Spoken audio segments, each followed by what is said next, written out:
চাহিদা অনুযায়ী আসন না পেয়ে চরম ক্ষুব্ধ ১১ দলের জোটে থাকা ইসলামী আন্দোলন বাংলাদেশ। সেই ক্ষোভ থেকেই শেষ পর্যন্ত জামায়াত জোট ত্যাগ করল দলটি। তবে অভিমান ভেঙে আবারও ফিরতে পারে চরমনে পীরের দল।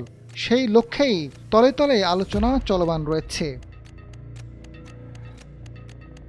জোট ছাড়ার পেছনে যে অভিযোগ করা হয়েছে সেগুলো আলোচনা করে সমাধান সম্ভব।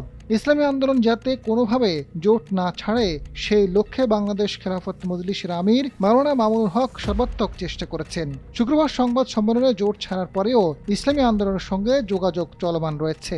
জোট থেকে তারা যেন বের না হয় এই জন্য আমাদের সর্বাত্মক চেষ্টা ছিল, এবং বিশেষভাবে আমাদের দলের আমির আল্লামা মামুনুল হক সাহেব তিনি ব্যক্তিগতভাবেও অনেক উদ্যোগী হয়ে অনেক চেষ্টা করেছেন। এবং এই যে সাংবাদিক সম্মেলন প্রথমে একবার ঘোষণা হওয়ার পর সেটা যে স্থগিত হয়ে তাদের সঙ্গে সমন্বয় আরো চেষ্টা, এক্ষেত্রে তিনি মুখ্য ভূমিকা পালন করছেন। অর্থাৎ সর্বাত্মক চেষ্টা ছিল এটাই যে তারা যেন এখান থেকে বের না হয়।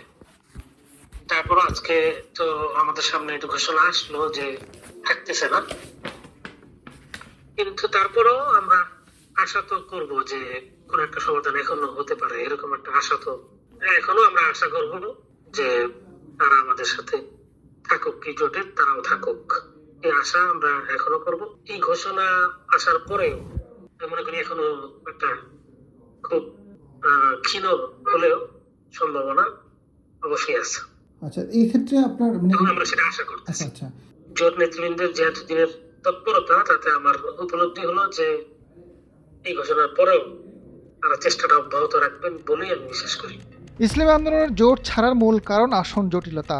জামায়াত জোট ক্ষমতায় গেলে শরিয়া আইন প্রতিষ্ঠা করবে না এমন ইস্যুতে জোট ছাড়ার কথা বললেও এটাকে বড় কোনো কারণ মনে করেন না বাংলাদেশ খেলাফত মজলিসের কেন্দ্রীয় শুরা সদস্য মাওলানা ইহসানুল হক। আমাদেরও কিছু গুরুত্বপূর্ণ আসন আমরাও পাইনি, ঠিক একই সমস্যা।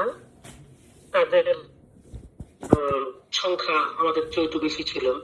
খার শিকার হওয়ার চেয়ে বরঞ্চ আমি মনে করি সেই ক্ষেত্রে মানে চাহিদা অনুযায়ী প্রাপ্তির একটা ঘাটতি, এটা আমাদেরও আছে, তাদের হয়তো একটু বেশি ছিল। এই আর কি, একটা আসন আমাদের কাছে গুরুত্বপূর্ণ, তাদের কাছে গুরুত্বপূর্ণ, অথবা একটা আসন জামাতের কাছে গুরুত্বপূর্ণ, তাদের কাছে গুরুত্বপূর্ণ, এটা কিছু জটিলতা ছিল। এটা আমার মনে হয় কারণ হওয়ার মতো না, কারণ এটা খুব সহজেই আলোচনা করে সুন্দর একটা বিবৃতি ব্যাখ্যা আমাদের সামনে আসতে পারতো, দেওয়া যেত। এইটাকে কারণ মনে করি না আর কি। আমার মনে হয় আসনকে কেন্দ্র করে একটু ভুল বোঝাবুঝি, আসনকে কেন্দ্র করে একটু দ্বিমত, পাশাপাশি এনসিপি আসার পরে গুরুত্বের জায়গায় কিছুটা তারতম্য হয়তো ছিল, এই জাতীয় কিছু হয়তো থাকতে পারে। সবগুলো বিষয় তো আমাদের সুনির্দিষ্টভাবে জানার সুযোগ নাই আর কি। বিষয়টা এর বাইরে আরো অনেক কিছুই থাকার সম্ভাবনা আছে। 11 দলীয় জোটে ইসলামী আন্দোলন ফেরার বিষয়ে এখনও আশা করছেন বাংলাদেশ খেলাফত মজলিসের এই কেন্দ্রীয় নেতা। আজাদ ফারুক, সময়ের আলো।